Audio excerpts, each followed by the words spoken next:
Alright, so your first derivative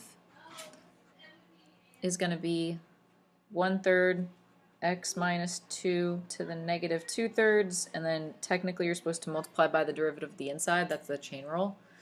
Okay, so for this one it doesn't matter too much. And then you want to rewrite it to 1/3 times x minus 2 to the 2/3. So that number one, you can solve it, and then number two, you can do the test. So this, as it is, if you set it equal to 0, isn't solvable. So your next option for finding critical points is to find values for x where the derivative doesn't exist. So because we have x's in the denominator and we can't divide by 0, when x is 2, the derivative doesn't exist. So that's what you're going to do your tests on, is 2.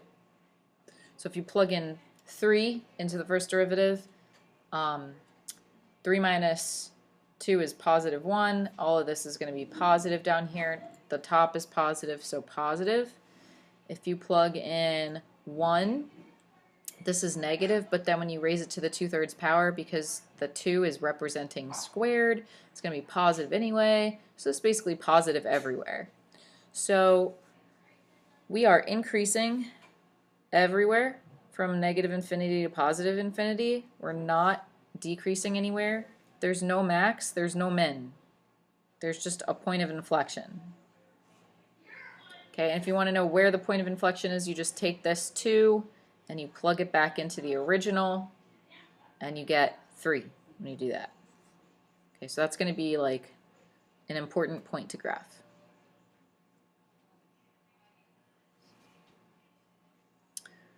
Okay, concavity. So your second derivative. So you're going to take your negative 2/3 and multiply it by the 1/3. You're going to get negative 2/9 times x minus 2 to the negative 5/3, and then multiply by the derivative of the inside, so you get 1. Okay, when you rewrite this, you get negative 2/9 times x minus 2 to the 5/3.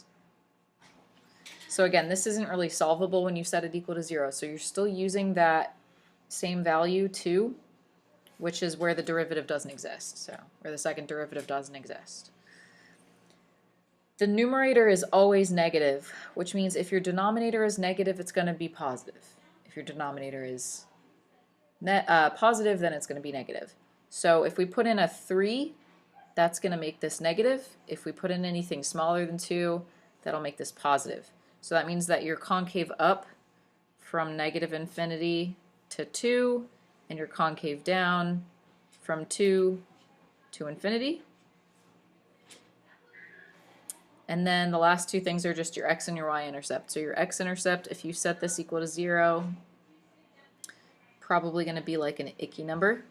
So subtract 3. And then to get rid of the cube root, you just cube both sides. So that's going to give you negative 27.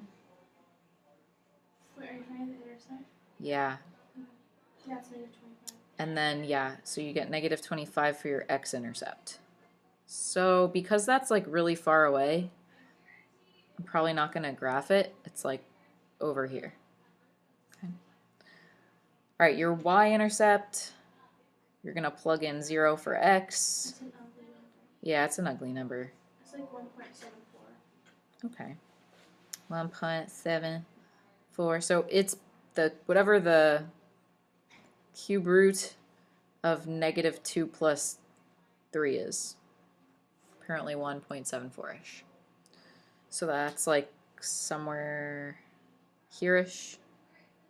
Yeah. All right, so it needs to be concave up. It's increasing everywhere. It needs to be concave up until it hits that point, and then concave down after it hits that point. So something like that. So concave down, concave up. Basically like a cubic, but sideways.